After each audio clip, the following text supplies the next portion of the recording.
Hey guys, welcome to the next episode 5 of In My Beauty Bag, the beauty of business with balance.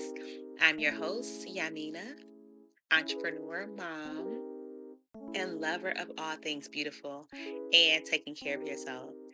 Before we jump into today's episode, which is all about charging your worth, yes, we need to start charging our worth and not feeling guilty about it. I want you to take a moment just to get grounded with a deep breath in through your nose and out through your mouth. Perfect. So before we jump into episode 5, I just want to recap a little bit about episode 4. Episode 4, we talked about prioritizing wellness in business. It's very important that we prioritize wellness in business because we have to be whole. We have to be mentally and emotionally and physically ready to take on the task of entrepreneurship. That is just the truth. And now I want to transition to let's deep dive into how we set our businesses up to scale and to actually make us money. I want you to master the art of pricing, charge with your worth, and get it. Pricing strategies help you grow a sustainable business and a profitable business over time.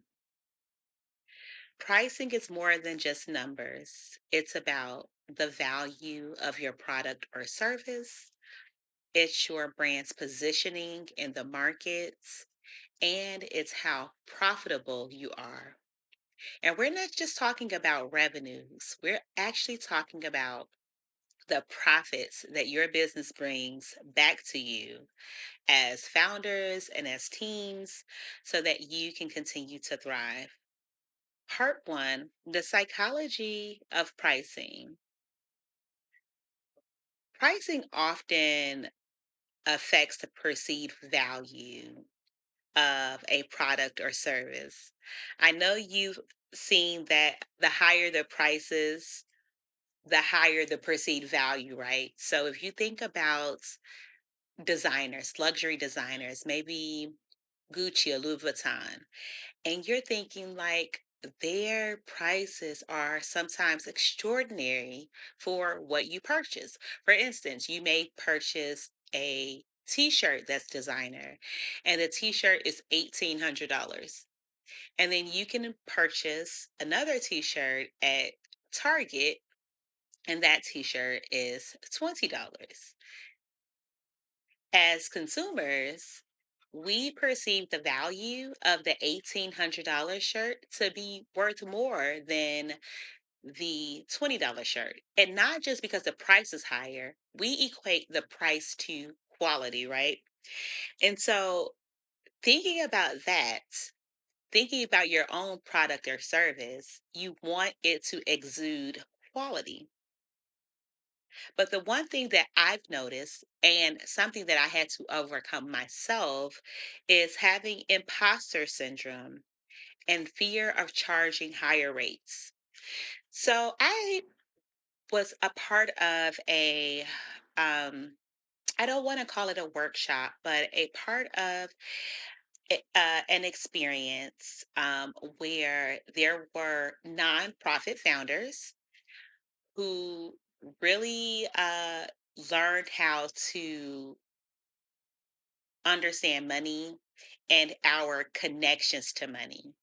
And what we learn is that sometimes our own individual experiences with money, whether maybe you grew up with money or you didn't, had a different effect on our mental well being when we thought about how much we would ask donors for. Because remember, this was in the nonprofit space. And so we were thinking about our relationship with money and how that determined the dollar amounts we would ask for donors.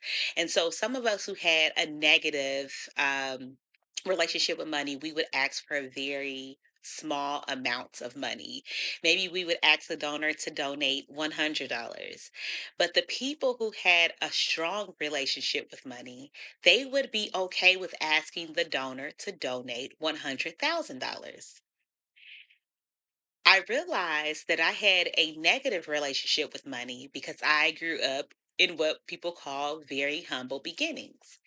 And so I always used to look at my pricing structure based on what I perceived people could afford or what they would be willing to pay. It was me not understanding the value of what I brought to the table to other people to for my products or services. So just for instance, I am a business consultant and I consult new entrepreneurs. And when I first started my consulting practice, I would just charge a very minimal fee. Thinking about it in a way that these are new entrepreneurs. They may not have the money. I want to kind of meet them where they are, but also not really valuing the 10 plus years of legal experience I have, the over 20 years experience I have as being an entrepreneur, the over 15 years experience of literally having degrees in business and law, and then also in education and how all of my educational and lived experiences bring a very high value to what I offer. And so I had to step away from that imposter syndrome, thinking that maybe it's not worth a $10,000 pick my brain session, right? Maybe it's only worth $500. And so, even though I still choose to offer some services for budding entrepreneurs, I know now that my services are valued at more than I could even think. And this leads to, even if you don't have imposter syndrome, if you do or if you don't, but some of those things of thinking about money and value in a way that doesn't benefit your business can lead you to undervaluing your product or service. You can be competing on the price and failing to factor in the actual cost of business. If you think about a service based business, maybe you're a consultant, right? Maybe you work from home and you don't feel like you really have any overhead. And so you're basing your prices because you think that, well, I don't have anything to pay for, so everything is profits. But what you didn't consider is that even if you work from home, you pay rent or mortgage, and now you're using a part of your space for your business. So your business really should be paying part of the rent or mortgage for you.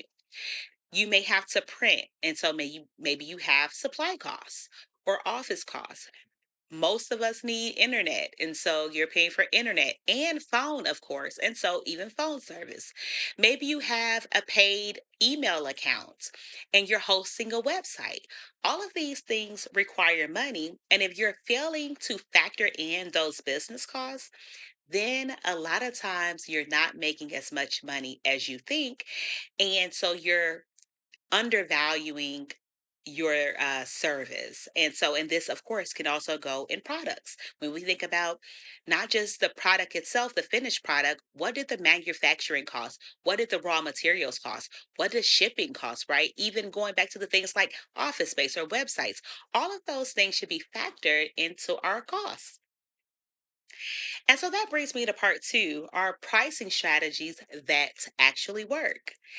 And so I have five pricing strategies. And so this is the time to get out your notebook or take your notes so that you can think about some of these pricing strategies and how they may work for you and your business. So the first pricing strategy is cost based pricing. So this kind of goes back to what the point that I was just making. This pricing structure covers your costs plus the profit margin that you want. So let's break it down. Let's say that you have a product. It costs you $30 to make, and you want to make at least $30 in profits. And then you have maybe another $40 worth of cost. In that situation, you would probably need to value or price your product at least $100. And so you can also think about that in a way that if you're a service based business and really considering the actual cost that you have every day to run said business. Then you can move on to two, and that's value based pricing. So this is setting prices based on perceived value to customers. What does the customer feel like something is worth? Because we know sometimes, many times, that value is just it's a subjective thing, right? I may think something is worth more because maybe I need it. Maybe it answers an exact pain point for me that may not be the same for someone else. It's the same thing as like somebody may buy $1,000 pair of shoes and it is so worth $1,000.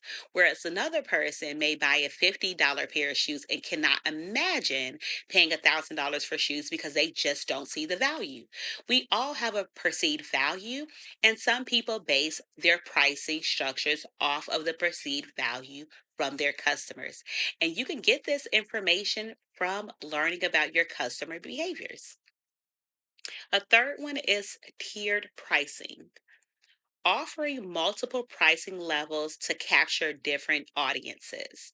So this kind of goes back to my consulting at Integral Start Consulting. So I have different pricing structures for different audiences. I see it as a social enterprise and a person that likes to give back. Have a smaller pricing plan for new entrepreneurs.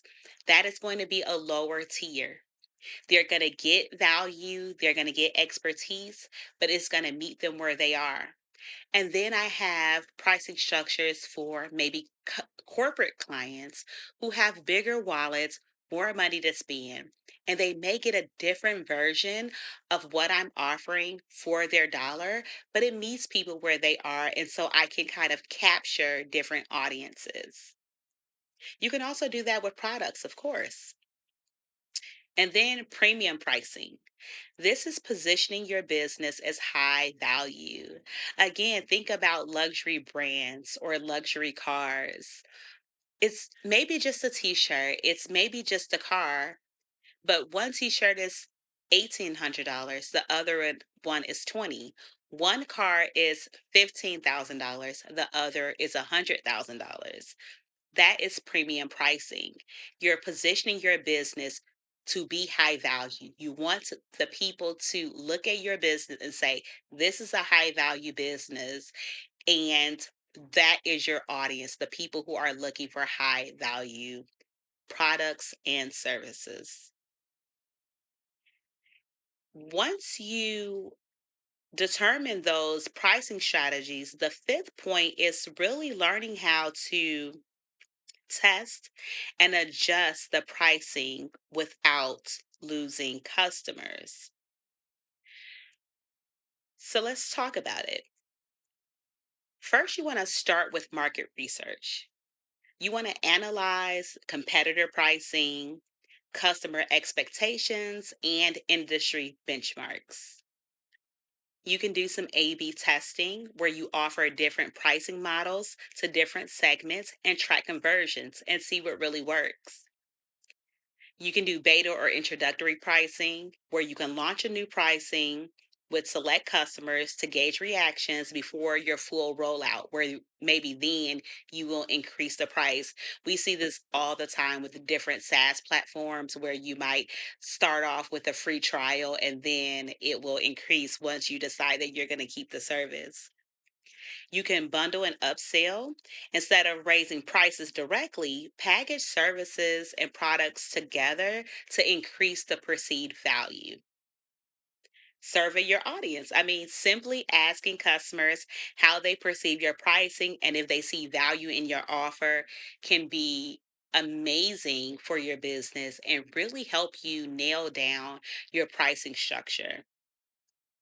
And then monitor sales and retention rates.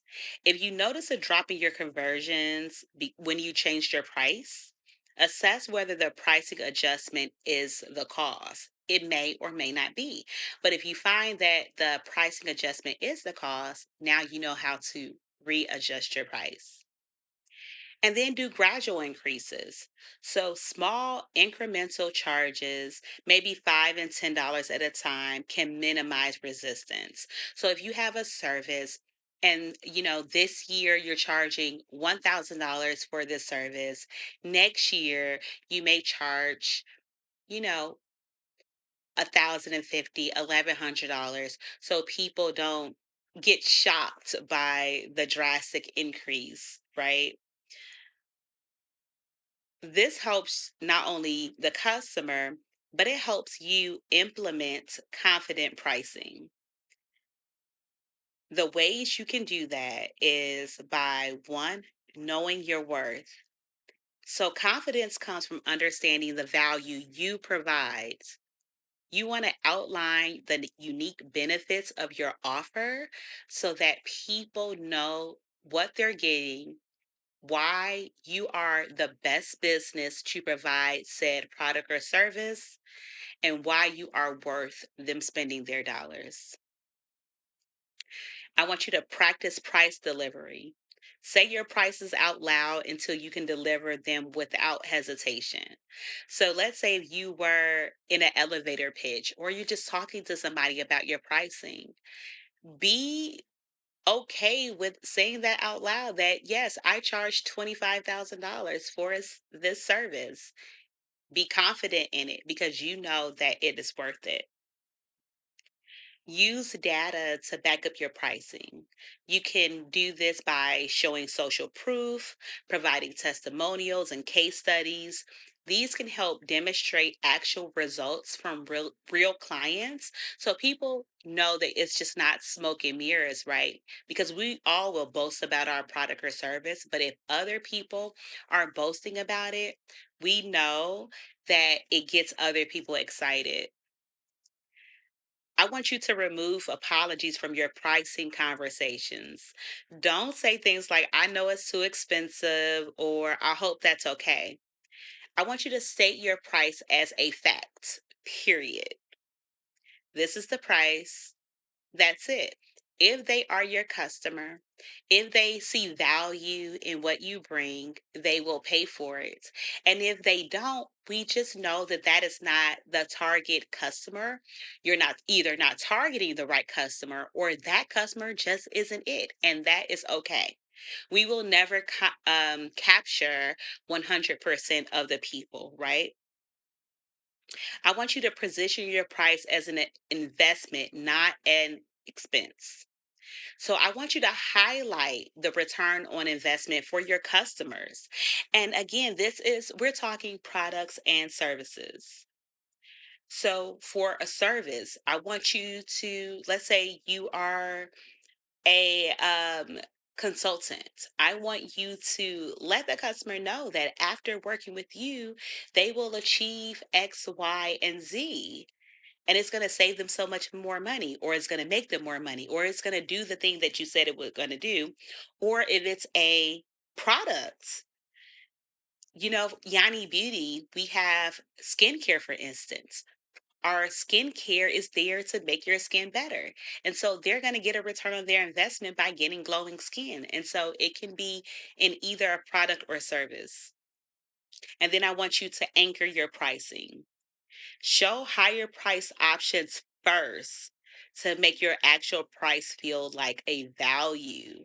So if you have those higher price ticket items, but you may be selling your mid tier as your $1 million offer, then I want you to show that higher price first so that the mid tier, the one that you are selling, is the one that people get excited about.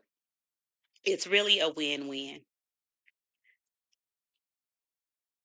Some of the ways to communicate your prices with confidence, I want you to be direct and clear, no vague explanations, state your price with certainty, Use value based language. Instead of just listing your features, explain how your product or service transforms or benefits the customer. Reinforce scarcity and exclusivity. This price is available for a limited time, or we only work with a few clients at this rate, so people can get really motivated to act fast. Offer payment plans if this is an option for your business type. This makes your pricing more accessible while maintaining its value. And I want you to leverage again those testimonials and case studies. Let others validate your price for you by showcasing past customer success stories. I know so many of us want to hear other people go through it first, right? And so it makes us feel a little better before we invest our money. And so the more case studies and testimonials and reviews that you can get, the better. Before, we leave, but we have to talk about how you handle objections like that's too expensive. I know many of you are saying like my offer is $10,000 and I know someone is going to say that is too expensive. So how do I get over that, right? First, I want you to shift the focus to the value. Again, you can say things like, I understand budget concerns, but let's talk about what you gain from this. People need to know that there's a value for their money and that they're going to get a return on that investment again. And so instead of highlighting their concerns, highlight the benefits to what you offer. I want you to reframe the cost. So break down the price into a daily or monthly cost. For example, that's less than a cup of coffee a day. Address the underlying concern. Sometimes too expensive really means I'm not sure it's worth it. So I need you to clarify what's holding them back. Maybe that means asking more probing questions so that you can really understand what the customer is thinking and how that you can truly solve their problems. Use social proof. So say I've had many clients say the same things initially, but after working together, they realize the return on their investment. I want you to compare alternatives if there's some in your market, which most times there is. Say things like if you hired an in-house team for this, it will cost you 10 times more. So a good example is we started to show people how to do at home facials. And this service was $50 to learn how to do it yourself. And, saying that if you went to an esthetician, two times a month, that would cost you, upwards of $400 and you're only paying $50 for a one time fee. And so that's the alternative. And then stay firm and respect boundaries. Don't lower your prices. I'm going to say this again. Don't lower your prices for the person who doesn't want to pay for it. You can do things like offer an alternative solution, like a lower tier service or product, or even a payment plan. But as soon as you start lowering your prices because people won't pay for them, again, that just means that person doesn't see the value or that person is truly not your ideal customer, your best customer, or even a part of your target audience. And in this case, if you haven't found that, you want to go back and really do that customer persona to really understand who your target is. And then finally, when to raise prices and how to introduce increases without losing customers. So now you have your products out there, your service out there. You've created the pricing strategy that is working, right? You're making sales, you're driving profits to your business. But we all know cost of living changes regularly. Some of the tools or the services you use may increase, and so now you have to increase prices. Or maybe you started at a lower tier to kind of drive awareness and bring people to your business, but now it's time to increase the price. So here is how you do it. Look at market demand. If you're consistently booked out, if you are consistently selling out a product, it may be time to increase the rates. You have shown that people want it. Now you can increase the rates. But remember, we're talking gradual. We're not talking about 100 times the amount of what it currently is. Bring it up little by little. I want you to assess your value and costs. Have your costs increased? Are you delivering more value than when you first set your price? I've realized that when I do consulting, I tend to do that a lot. Like the tier may say I offer X, Y, and Z, but because I'm naturally a person that, talks and gives, I start to give more than what the person actually paid for. So reassess the value and the cost. Give existing customers a heads up. So I want you to notify them well in advance before you raise your price. So for instance, it may be September or October of 2025, and you want your increase to kick in January 1st of 2026. So go ahead and give them a little leeway so they can have the expectation that it's going to increase and be able to prepare for it. You can even use this as a tool to lock in current pricing before it increases. So sometimes you can say if lock this in for a year instead of maybe a month to month plan, you can lock in current pricing before the increase. You can position the increase as an upgrade. You can highlight what additional values, features, or benefits come with a price increase. And so you can just upgrade somebody, right? You can offer legacy pricing for loyal customers.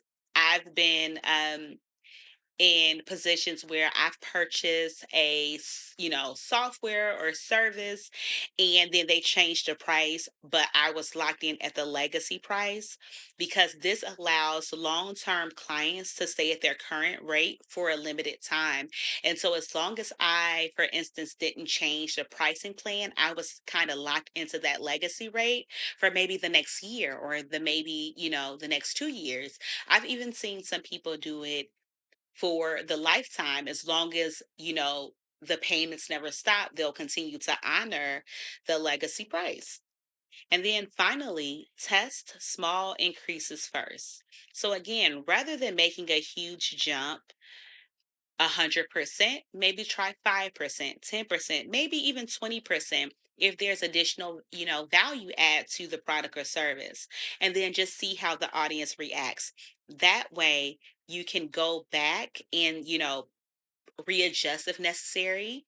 Maybe you didn't scare them off and then they were okay with the price increase and you're good to go. And then your next time that you do a price increase that you have loyal customers who are okay with it. So I hope that was helpful. I want you to really think about this. And think about your pricing structure. Think about the psychology behind your pricing. Think about the pricing strategies that work for you and your business because it is going to be based on your business type, your customer needs. And so you want to make sure that you are considering those strategies that work. I want you to implement those confident pricing strategies, right? Be confident. Um, and just remember, pricing isn't just about the numbers. It's about positioning yourself as the expert, your business as the lead business to provide this product, this service, and this value. And it exudes confidence, and not just in the business owner, the founders, but just in the business. People want a business that they can trust, one that is so confident in their ability to answer a customer's pain point that they want to go to you. I want to give you a challenge like I do, and I want you to work on this over the next week. I want you to take a moment and evaluate your current pricing strategy and identify if it aligns with your value. So, what we're talking about throughout this podcast series is not just about business, it's about the business owners, the founders. Business, especially as small businesses, the business needs to align with your values, because when it does, it helps you focus on your wellness, the things that matter to you. When we are just doing businesses where we're chasing money, a lot of times it doesn't align with our own personal values. It doesn't align with our community values. And it just really brings on more stress than it needs to. And so really take the time to identify if those current pricing models aligns with your value, and then not just, those emotional and mental values, social values. Make sure it actually aligns with the money, the pricing. Are you giving, you know $1,000 an hour service for $20 an hour? You need to really think about that. It really needs to be a value all around. So before you go, I want to make sure that you subscribe to whatever platform you're listening to this podcast on. I want you to rate it. I want you to share it with your entrepreneur friends, your business friends, your professional friends, just your friends. And I want you to join the conversation. So, especially if you are listening to this on YouTube, I want you to maybe drop a comment. Let's talk about it. I want you to visit me at integralstart.com if you're looking for a business consultant that not only helps you manage your mind, but also your mission and money for impact. A sneak peek for episode 6, we'll be talking about the power of systems and how to streamline and scale your business. So I hope to see you back next week for episode 6. Remember to follow this podcast and send it to all your people, your entire network. Thank you for listening to In My Beauty Bag with me, your host, Yamina. So until next time, be well.